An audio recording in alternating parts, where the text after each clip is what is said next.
कहना चाहेंगे जिस तरह से डिलिमिटेशन की रिपोर्ट आई है? डिलिमिटेशन की रिपोर्ट से पूरे जम्मू कश्मीर में हर कोने में हर बाशिंदे को अफसोस है कि जिस तरीके से डिलिमिटेशन कमीशन से उम्मीद थी वो रिपोर्ट्स नहीं आई हैं। ये सिर्फ़ और सिर्फ एक पॉलिटिकल पार्टी को फ़ायदा देने के लिए ये रिपोर्ट तैयार की गई है। सर, अगर इस रिपोर्ट में कुछ तब्दीलियाँ नहीं की जाती हैं तो आप क्या करेंगे? हमें बड़े लेवल के प्रोटेस्ट ऑर्गेनाइज करने पड़ेंगे। इवन कि मैं आपके माध्यम से ये बता देना चाहता हूँ कि डिस्ट्रिक्ट रियासी में 3 कॉन्स्टिट्यूंसीज़ हैं। पहले भी 3 थी, आज भी 3 है, लेकिन पहले वाली 3 को हिला के जो डिलिमिटेशन कमीशन ने बाउंड्रीज़ को हिलाया है वो सिर्फ इस वजह से हिलाया है कि बीजेपी की सीटें जो है पक्की हो जाएं। एक तरफ से अर्बन एरियाज़ कटरा और रियासी पड़ता है। कटरा में 73,000 पॉपुलेशन पे जो है कॉन्स्टिट्यूंसी दी गई है। दूसरी साइड रियासी में 1,14,000 पे दी गई है कॉन्स्टिट्यूंसी। और जम्मू कश्मीर का डिस्ट्रिक्ट रियासी का नहीं बल्कि पूरे जम्मू कश्मीर का रिमोटेस्ट एरिया गुलाबगढ़ एरिया है, चसाना गुलाबगढ़ मोहर एरिया है, और वहाँ पे 1,26,000 पे पॉपुलेशन पे जो है कॉन्स्टिट्यूंसी दी गई है। जबकि इनके बीजेपी के स्पोक्स पर्सन परसों तक ये बोलते थे कि हमें जो डिलिमिटेशन कमीशन को रिपोर्ट सबमिट की गई है या डिलिमिटेशन जो करेगा वो इस तरीके से करेगा कि रूरल एरियाज़ में जो है कम पॉपुलेशन पे जो है कॉन्स्टिट्यूंसी दी जाएगी। लेकिन आज देखने को उल्टा मिल रहा है कि अर्बन एरियाज़ में कम पॉपुलेशन पे दी है, रूरल एरियाज़ में ज़्यादा पॉपुलेशन। वो ज़्यादा पॉपुलेशन सिर्फ इसलिए बनी है कि कौन कौन सा एरिया, कौन कौन सा ब्लॉक, कौन कौन सी पंचायत इनके फेवर का वोट बैंक नहीं है, उसको एक साइड इकट्ठे कर दिया है। इस तरीके से जो है गुलाबगढ़ को रिजर्व भी किया है। हमें रिजर्वेशन से एतराज़ नहीं है, लेकिन जिस तरीके से रिजर्वेशन के लिए वो कॉन्स्टिट्यूंसी काटी गई है उससे एतराज़ है। तो क्या मैसेज देना चाहेंगे? मैं इस बहरी गूंगी सरकार को ये मैसेज देना चाहूँगा कि जिस तरीके से जुल्म सितम तुम ढा रहे हैं सब कुछ याद रखा जाएगा। और ऐसा नहीं है कि हमें बात करना नहीं आती है, हमें आवाज़ उठाना नहीं आती है। हम देख रहे हैं कि किस हद तक तुम जुल्म करोगे जम्मू कश्मीर की आवाम पे।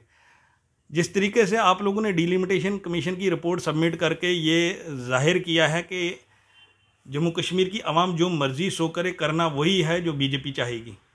गूल एरिया पहले गुलाबगढ़ के साथ होता था, गूल अरनास पर अलग कॉन्स्टिट्यूंसी बनी, लेकिन आज गूल का एरिया भी इन्होंने बनिहाल के साथ जोड़ा है, ना कि रामबन के साथ जोड़ा है। जबकि उसकी कनेक्टिविटी 99 के 100% रामबन के साथ है। रामबन के साथ न जोड़ने का मकसद ये है कि गूल का जो मुस्लिम वोटर 20-25 हज़ार है वो रामबन में आके कोई डिस्टर्ब ना करे कॉन्स्टिट्यूंसी को। इसलिए उसको बनिहाल के साथ जोड़ा है कि हाँ भाई वो कॉन्स्टिट्यूंसी हमारे हाथ से पहले भी बाहर थी और बाहर जाए, लेकिन रामबन हमारे लिए पैट हो जाए।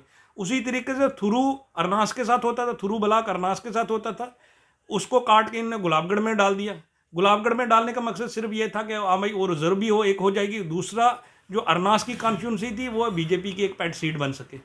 इस तरीके से जो इन्होंने डिलिमिटेशन कमीशन ने रिपोर्ट सबमिट की है, मैं आपकी माध्यम से ये बताना चाहूँगा कि ये जो रिपोर्ट आज डिलिमिटेशन कमीशन हमें दिखा रही है, ये रिपोर्ट जो है जो गुलाबगढ़ कॉन्स्टिट्यूंसी बन रही है 1,26,000 पॉपुलेशन पे बन रही है। जो बीजेपी के लोकल लीडरान हमें दिसंबर में या नवंबर में दिखा रहे थे वो आज डिलिमिटेशन कमीशन ने हमें दिखाया हुआ है। इससे साबित होता है डिलिमिटेशन कमीशन ने अपनी रिपोर्ट नहीं तैयार की है, लोकल लीडरान से पूछा गया है कि कौन सा एरिया, कौन सी पंचायत, कौन सा ब्लॉक आपको फेवर करता है, उस हिसाब से हमें रिपोर्ट सबमिट करो। और बीजेपी के लीडरान ने बोला हमें ये पंचायत, ये ब्लॉक हमें फेवर करता है और ये एरिया हमें नहीं फेवर करता है, इसलिए इसको बाहर निकाल दो, इस वाली सीट को हमें अब हमारे नाम कर दो। ये सरासर गलत है, ये मिसयूज़ है, जमहूरियत का कत्ल है, हमें ये बिल्कुल मंजूर नहीं है। दूसरी साइड से पार्लियामेंट्री सीट को आप पुंछ रजौरी एरिया को श्रीनगर के साथ जोड़ रहे हैं, जबकि आपका जम्मू कश्मीर रीऑर्गेनाइजेशन एक्ट 2019 का जो बना हुआ है उसमें क्लियर कट है कि आप एडमिनिस्ट्रेटिव यूनिट्स को ब्रेक नहीं कर सकते हो। प्लस उसमें यह भी लिखा हुआ है कि आवाम की हित की बात की जाएगी, आवाम जैसे चाहेगी वैसे होगा, जैसे आवाम की भलाई होगी उसको देखा जाएगा। मुझे यह समझाया जाए कि पुंछ रजौरी बेल्ट को कश्मीर के साथ जोड़ के किस तरीके से जम्मू कश्मीर में या पुंछ रजौरी आवाम को फ़ायदा होगा। वो जो MP इलेक्ट किया जाएगा वो ड्यूकम कश्मीर जाएगा कि डिवीज़नल कमिश्नर जम्मू आएगा।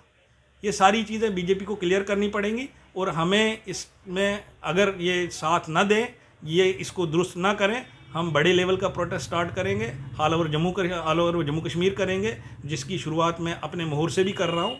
और 10 तारीख को हमारा मोहर में प्रोटेस्ट है। तमाम पॉलिटिकल पार्टीज़ को इनवाइट किया गया है। इसमें हम तमाम पॉलिटिकल पार्टीज़ को इनवाइट करने का मकसद ये है कि जो शामिल नहीं होगा इसका मतलब वो बीजेपी के साथ मिला हुआ है, इसका मतलब बीजेपी पार्टी के साथ उसका हाथ मिला हुआ है और वो अवाम सब कुछ देखेगी और आवाम इसका जवाब देगी।